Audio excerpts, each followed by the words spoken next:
All right, part 3. At the top of page 41, They Got Their Man by Elmer Lynn Williams, a story of income tax persecution. Many South Dakota newspapers were strong in their praise of Malone and his remarkable ability to convincingly present the corporation capital stock evasion question against Loudon. Many of these newspapers are now before me. Word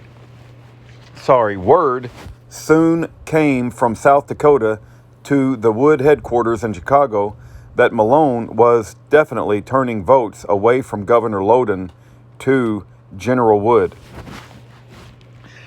Letters from the front. There is a preponderance of documentary and other evidence to definitely verify every statement made by Malone with reference to his participation in that campaign. The Wood forces engaged William F. Gehling of Chicago to accompany Malone as a bodyguard. Here are some letters which have been preserved. These letters are submitted because they drew a vivid picture of his success.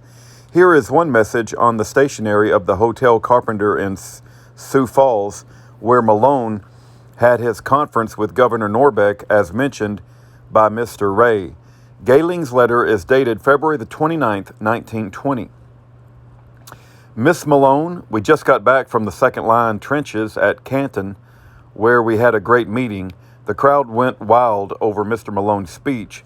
The mayor here wants Mr. Malone to come back after Hiram Johnson has been here.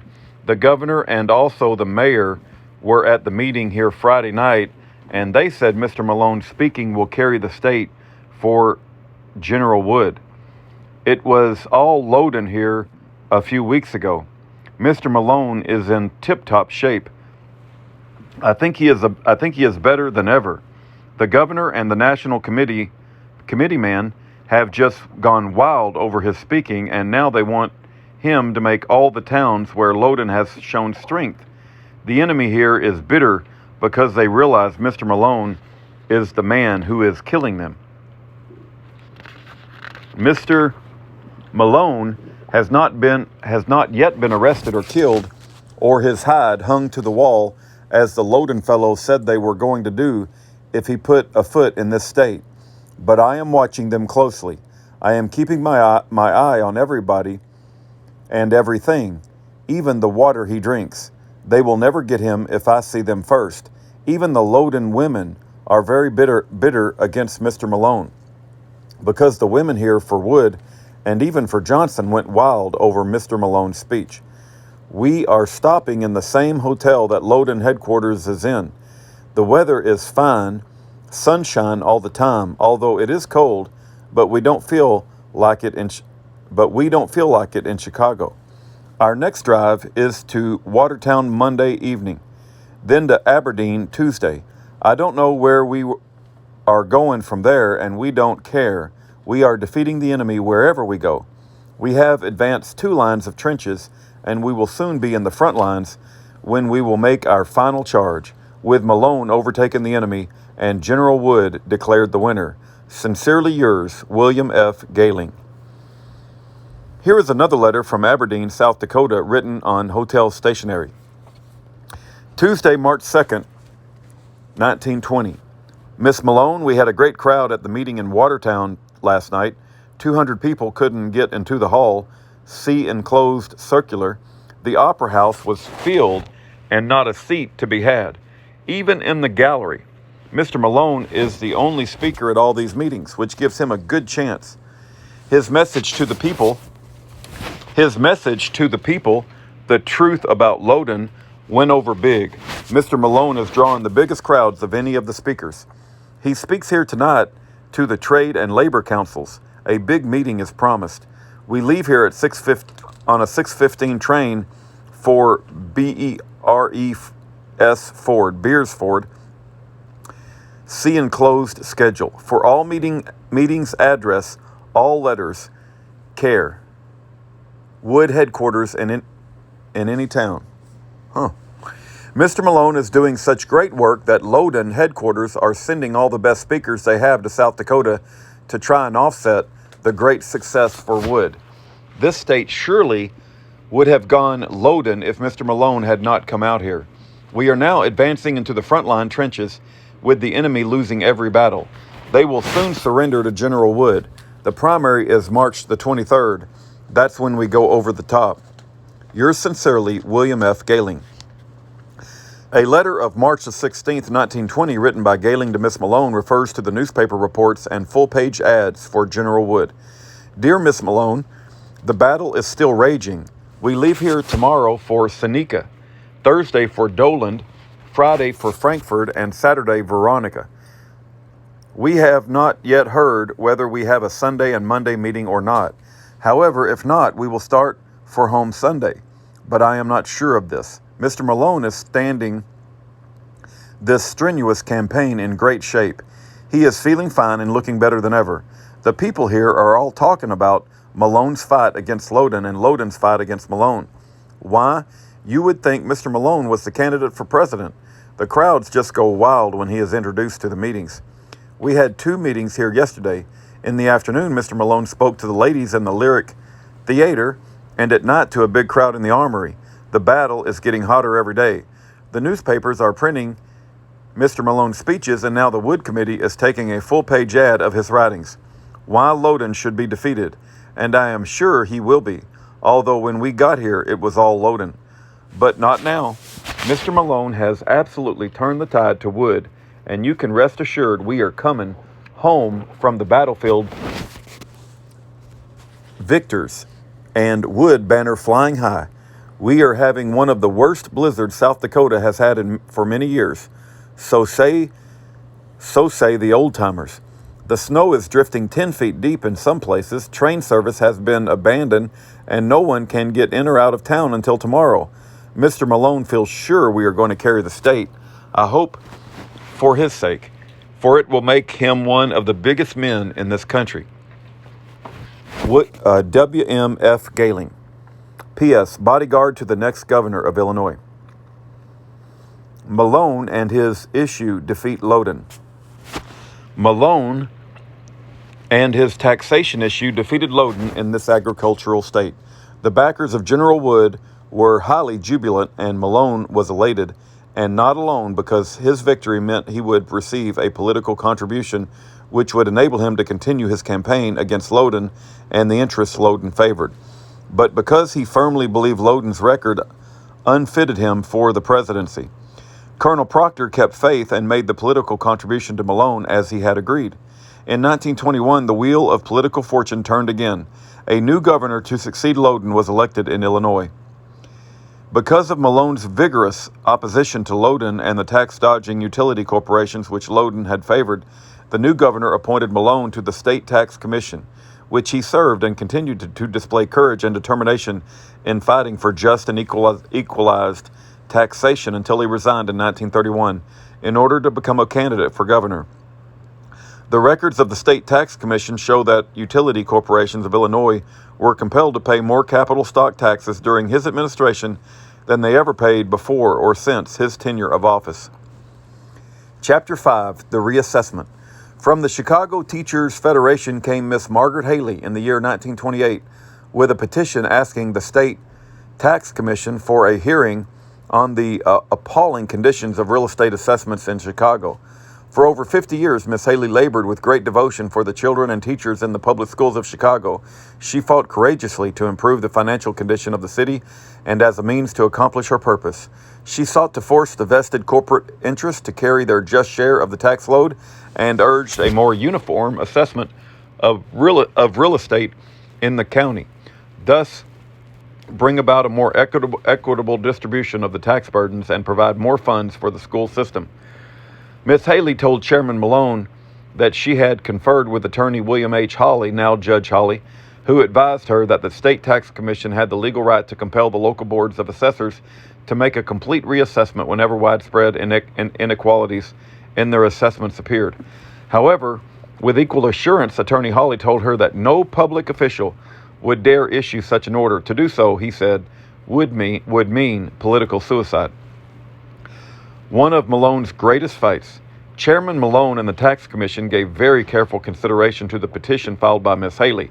She pointed out to the Commission that the boards of assessors and of review refused to publish the result of their assessments. For over 30 years, she said, they had ignored this law. Ms. Haley presented a list of flagrant tax inequalities due to tax fixing. The Tax Commission was so impressed with the evidence submitted that Chairman Malone signed an order to compel the Board of Assessors and of Review in Cook County to obey the law and publish the list of their assessments, not by legal descriptions, but by street name and house number, and to mail such list to all property owners so that neighbors might compare their bills.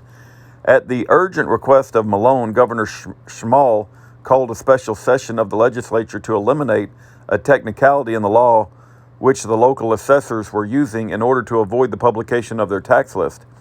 This legislation was enacted in spite of vigorous opposition. It was only after the Supreme Court had upheld the order in publication Malone had signed that the two boards complied. When the first list was finally published, it uncovered such widespread inequalities that Malone signed another order directing the assessors to reassess all real estate in the county. Malone had long since earned the determined opposition of powerful corporations by his exposure of their tax-dodging methods. And now, by the signing of this far-reaching order, he also became the target of every political tax racketeer in Chicago. All conceivable means were used to discredit and stop his crusade. High praise from Governor Dunn. The late Edward F. Dunn, governor of Illinois from 1913 to 1917, former mayor of Chicago, and for many years circuit court judge in Cook County, devoted a great deal of space in his book, History of Illinois, to the discussion of the effort to remedy inequalities of taxation. He gave high praise to the Illinois State Tax Commission, of which Malone was chairman, for demanding the publication of the Cook County tax list. The next page, 47, is a black and white photograph of ex-governor Edward F. Dunn. In his book, History of Illinois, Governor Dunn gave unstinted praise to the work of William H. Malone, head of the State Tax Commission. The former governor especially commended the two outstanding orders Malone had issued. The top of page 48. Okay, his statement is of such force and clarity that we include it here, even though there is much repetition, said Governor Dunn. The outcry of indignant taxpayers became so widespread and insistent in Cook County in 1928 that the State Tax Commission ordered a reassessment in Cook County and reported to the governor that it had made such an order and its reasons therefore in the following language. Malone's message to Governor Emerson.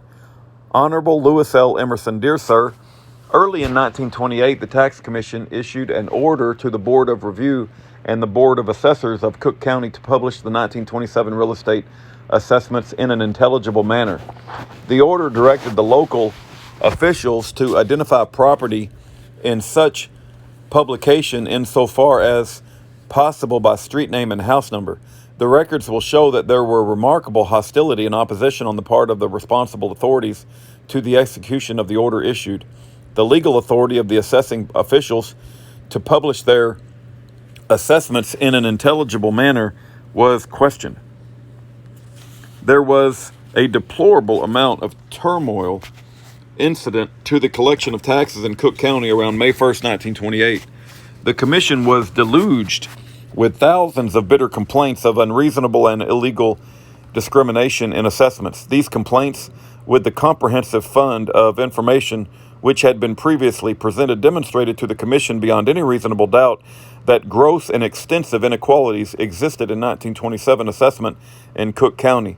The commission acted to the extent of its powers to grant relief to overassessed property owners by ordering the complete reassessment of real estate in Cook County for the year 1928.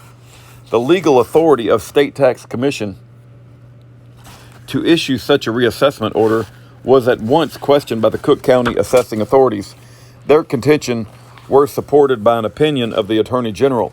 This resistance and antagonism to the order for publication and to the order for reassessment is a matter of record.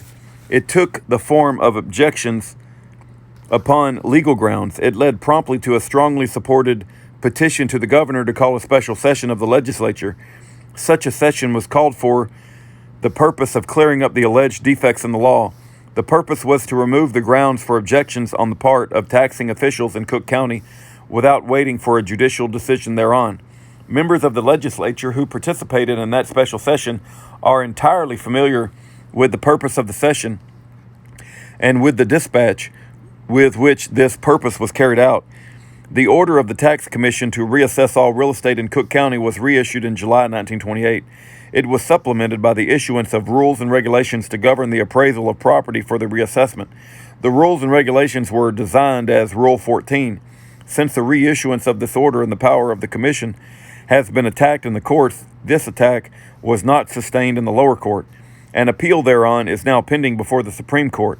Later, the Supreme Court upheld the order Malone had signed. Acting promptly upon the request of the Board of Assessors, the Board of County Commissioners of Cook County made the necessary appropriations for the reassessments. The original reassessment order was confirmed in July. The record will show that the Board of Assessors of Cook County did not get down to work upon the actual task of appraising property for the reassessment until nearly the 1st of November.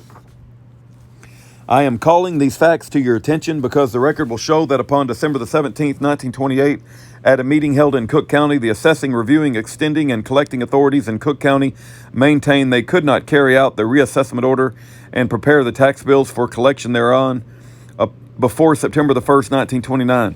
This is 4 months later than the date set by law, after which unpaid real estate taxes bear interest of 1% a month. If this result actually transpires in Cook County in 1929, I wish to call your attention now to the fact that such a condition will be due entirely to the failure of the local assessing authorities in Cook County to act promptly in carrying out the reassessment order when issued. If this delay in the collection of taxes occurs, and if it results in serious consequences to the local governments, it will not be because the State Tax Commission issued an unreasonable order or because it issued a reasonable order at an unreasonable time. The record will show that whatever misfortunes result from the delay in the collection of taxes will be due directly and solely to the dilatory tactics of the Cook County assessing authorities in not proceeding to carry out a reasonable and legal order issued at a reasonable time. All the turmoil, distrust, and discrimination incident to assessment administration in the various counties of the state convinces me that the legislature at session should enact the necessary legislation to effect a drastic reorganization of our local assessment machinery and our revenue laws. Signed, William H. Malone, Chairman of the State Tax Commission. Okay, the top of page 51. Said Governor Dunn. The statements made to the governor by the chairman of the State Tax Commission, William H. Malone, have been amply confirmed by what has occurred since that time. Thousands of citizens who have been unfairly overassessed as compared with other citizens for the taxes of 1927 filed complaints on or about May the 1st, 1928, with the State Tax Commission. Upon investigation, it was found that the Board of Assessors and the Board of Review had made assessments by the hundreds, if not by the thousands, which were grossly excessive or grossly insufficient, which worked great injustice to the general run of taxpayers.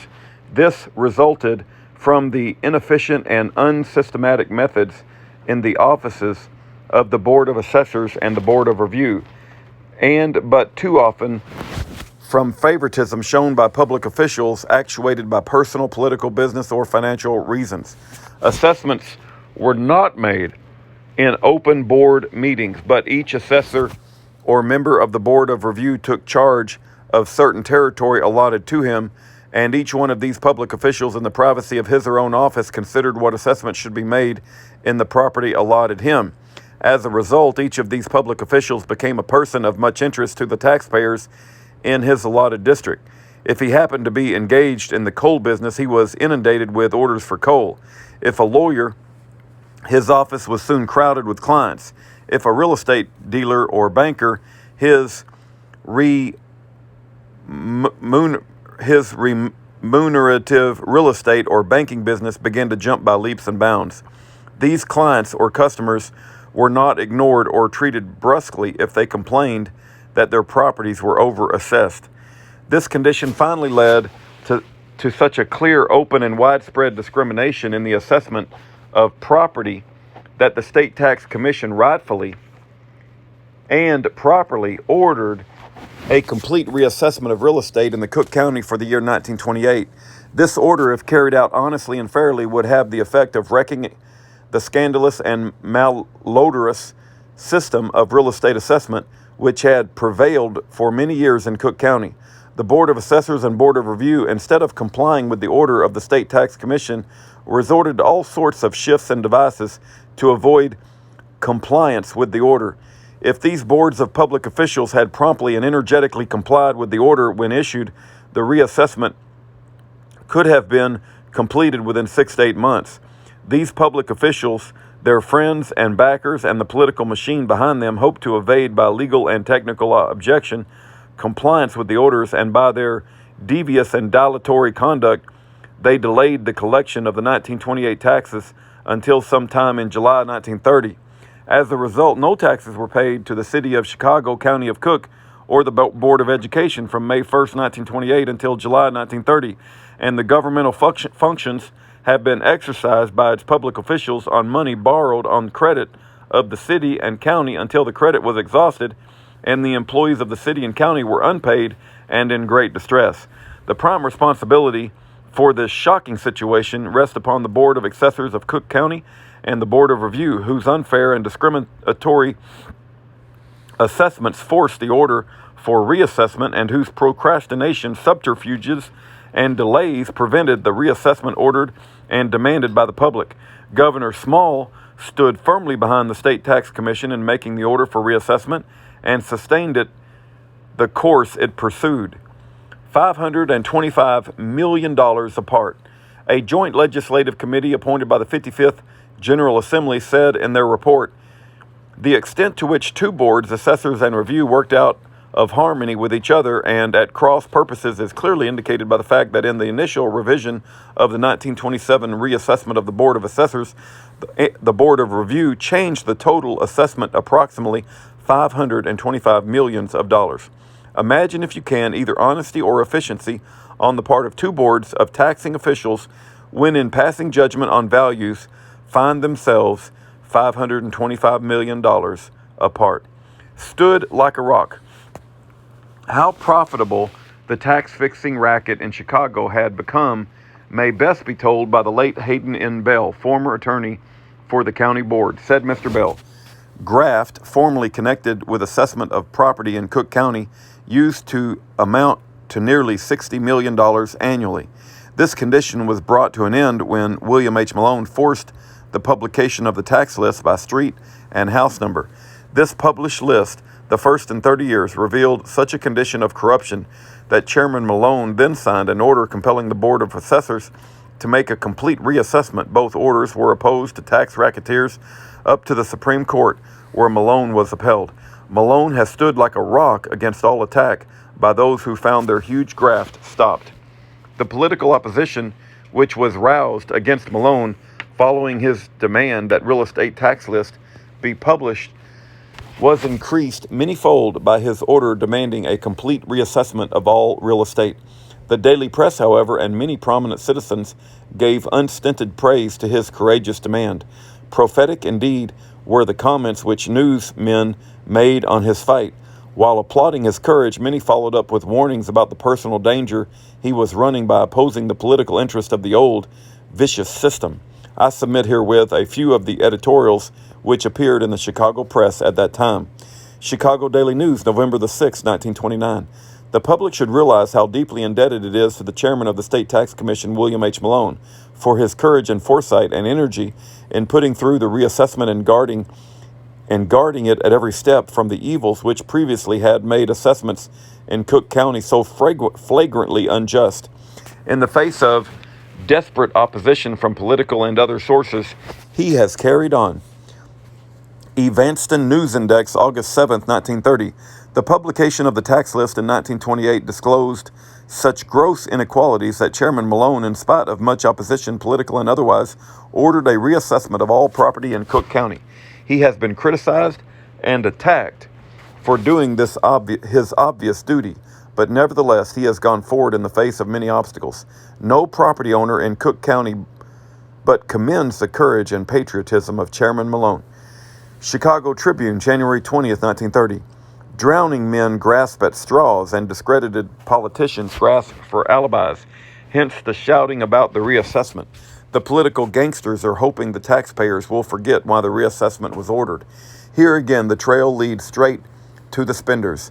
The reassessment was ordered because the outrageous unfairness in the distribution of the tax burden. Taxpayers Union of Illinois. The splendid work of William H. Malone, chairman of the State Tax Commission, commands the approval and admiration of all honest, civic-minded citizens. His demand upon the Cook County Board of Assessors to publish their assessment lists by street name and house number was both just and necessary. His further order compelling the local officials to reassess all real estate in the county for the purpose of correcting the wicked inequalities which that published list revealed was most courageous. Racketeers, both in and out of public office, who find their lucrative racket stopped, are heard to squawk long and loud. Threats of punitive action against Malone are frequently heard.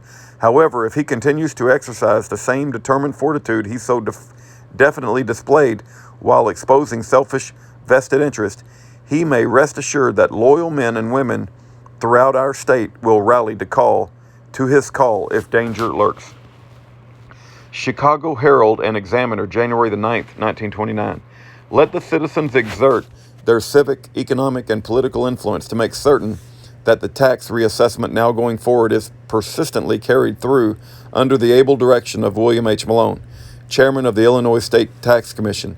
In his labor to establish a sane method of assessing taxes on real estate, Chairman Malone has met with every obstacle unscrupulous politics could put in his way. Remarkable. In the face of every difficulty that the local official and political organizations could put in his way, the assessment ordered by William H. Malone can scarcely be considered less than remarkable. Herbert D. Simpson, professor of economics, Northwestern University. Capacity and integrity. William H. Malone has certainly demonstrated not only his capacity, but his integrity in his fight for a fair and equitable system of taxation. George O. Fairweather, University of Chicago, Joint Commission on Real Estate Valuation. Farmers laud Malone. The courage and fearlessness of William H. Malone in carrying out the law as he sees it has won for him the high regard of Illinois farmers and the respect of law-abiding citizens everywhere. His decisions in each case where the rights of the taxpayer were at stake were just and equitable between farm and city interest throughout Illinois. Illinois Agricultural Record. Force and courage. We owe our thanks to the force and courage of William H. Malone that the racketeers did not succeed in wrecking the local taxation system. Scandinavian, June 19, 1931. Independence and vigor. We are fortunate in having the head of our state tax commission, a man of knowledge, independence, and vigor, which characterizes William H. Malone. Chicago Evening Post, December 31st, 1930. Malone's work received international praise. At an international conference held in Edinburgh, Scotland in August 1929 for the purpose of finding the most equitable methods of assessing real estate for tax purposes, the following conclusion and praise of the work of the Malone Commission was reached. 2 years ago, Cook County, Illinois has had an unequal and unfair method of assessing real estate for taxation purposes as can possibly be imagined. Today, however, Cook County, Illinois has practically completed the installation of as uniform and scientific of a system of assessing real estate as can be found anywhere on the face of the earth, a system that will be a model to the whole world. International Union for Land Value Taxation. Here is a sample of the inequalities in tax assessments years before Malone ordered a reassessment. Watching the World Go by Willis J. Abbott. Tax evasion in Chicago. The almost incredible financial difficulties in which Chicago is involved today because of the abuses of the taxing system through evasion and faulty assessments remind me of an illuminating experience I had in that city many years ago. I was managing editor of a daily paper owned by a very distinguished politician, the elder Carter Harrison. He had been mayor several times and was desirous of being mayor again, but was for the moment the proprietor of a titular editor of the paper. At his incentive, we printed every day on the first page of the paper a picture of some working man's cottage, worth perhaps $1,000 to $1,500, and next to it one of a large skyscraper in downtown district, worth perhaps at that stage of agricultural development from $1 million to $2 million. Underneath, without comment, we printed the rate of assessment of each of these buildings. Almost invariably, the cottage was assessed at from 75 to 80% of its actual value. The skyscraper at from 18 to 30%. We had continued this instructive publication for some weeks when a letter came from the biggest retail merchant on State Street, who was also one of our heaviest advertisers. In the midst of matters, he suggested that the injustices of the assessments pointed out by us were apparent, but he feared that we were encouraging the spirit of discontent and anarchism which always exists latent in Chicago, and he asked that we quit the crusade. My proprietor was either an extraordinary good journalist or a good politician. He printed the letter and went on with the publication of the series. Within a week, we had lost all the advertising of the big State Street firms. Within about 6 weeks, if I remember rightly, Mr. Harrison was nominated for mayor and elected by so overwhelming a majority that there was no second. I wish I could say that as a result of this, the unjust assessments were corrected, but they were not. The system still exists notoriously in Chicago, and I am inclined to believe in almost every American city. Mayor Harrison the Elder had nothing to do with assessing real estate, nor had he power to correct the gross inequalities described above, but Malone, as head of the State Tax Commission, achieved the reform desired. Why Malone resigned. During the early part of the Governor Emerson's administration, Malone had worked unceasingly for changes in the state laws, which would correct the evils pictured in this chapter. He had high hopes that something would be done. However, when the 1931 session of legislature convened and Governor Emerson failed to submit to that legislature any of the recommendations Malone had made for tax reform, Malone sent in the following letter of resignation. Springfield, Illinois, January 5th, 1931. Governor Lewis L. Emerson, dear Governor Emerson, I have just returned from the Capitol where I listened to the reading of your message to the 57th General Assembly. The fact that the question of taxation is the most important issue in this state, and the fact that you failed to make the recommendations submitted by the State Tax Commission, which had for its purpose the correction of evils which now exist to the end that each person should pay only his just share of the ever-mounting taxes, causes me to tender you, sir, my resignation as chairman of the Tax Commission, to take effect not later than January 12, 1931, at which time all assessments will have been certified to all the counties. I can no longer continue the struggle when you, as governor, have repeatedly and definitely ignored every recommendation submitted by the Commission for the purpose of equalizing honestly and fairly the tax burden of all taxpayers. I have fought for many years past to create a condition where no one would be called upon to carry a greater share of the tax load than that which his property value indicated, and I do not intend to permit these years of labor to go for naught. Therefore, I shall take this issue directly to all the citizens of our state, now that I am free to do so. Again, I say the question of taxation is the first of importance in this state. Upon a platform of honest taxation, strict business economy, to be brought about by the adherence to the recommendation of the State Tax Commission made to you officially on 2 separate occasions, which you have seen fit to ignore, I hereby announce my candidacy for governor of the state of Illinois. Respectfully yours, William H. Malone. The old order is returning. A belated but forceful compliment was set forth in a Chicago Tribune editorial on December the 2nd, 1939, entitled Publish the Assessment. Prior to 1928, real estate assessments were among the most lucrative and were certainly the most widespread of opportunities for political graft in Cook County. It was the enforced publication of the 1928 roll ordered by Malone with its disclosures of the widest disparity in assessments of properties of equal value that smashed the racket. It couldn't stand the light of day. The old assessment was abolished in its entirely, and a new system of valuation, according to set rules, established in its place. The publication of the 1931 assessments rolls convinced the public that graft had been stamped out in the assessment process. It was this order to publish that Attorney Hawley considered to be an act of political suicide by its author. The battle came to its climax at Malone's trial in 1937 in federal court, where Attorney Hawley, who had since been appointed a federal judge, presided. To accomplish their purpose, Malone's enemies used the all-powerful agents of the Federal Income Tax Department to indict and convict him on a charge of income tax evasion. Thus, a fearless public servant was brought to a physical and financial ruin.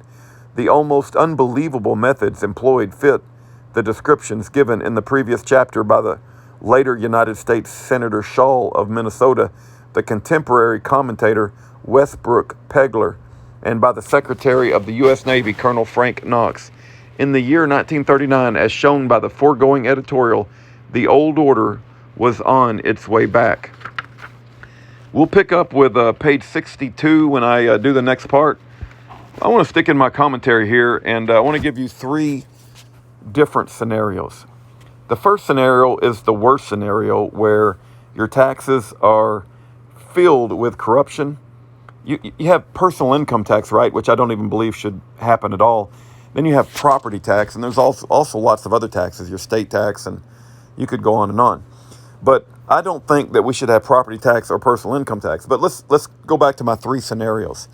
The first scenario is where everything is corrupt as hell, and you have graft and bribery, and you have friends giving their friends business deals and low property taxes because they have backroom deals, and that's like the worst situation. That's like, the worst. Then the second scenario is where you have all of that corruption exposed, you have it all published, and you put a system that's more equitable, but still everybody gets taxed. And that's a hard system to keep because men's hearts are wicked, and eventually people die or people go to new positions and new corrupt men move in, and it goes back to corruption again. And then the second one, the first system, the most corrupt. The second one is where you have an equitable system, but it's always moving to the first system, which is corrupt. The third system is you simply don't have property taxes and you don't have personal income taxes, and so you don't have to keep praising a man for being honest for doing a job that should have been done in the first place, which is to have an equitable system. It's like we constantly got to keep writing newspaper editorials and constantly got to keep bragging about how his life is in danger and he's so courageous because he did the right thing, which it's just ridiculous. We shouldn't have had the taxes to begin with, and we shouldn't have to keep trying to find a so-called honest man when the taxes should not even be in place in the first place. But this is still an interesting book to me. We'll find out what happens as we continue to read it, and we'll pick up, I think, at the top of page 61 or 62. All right, take care. God bless.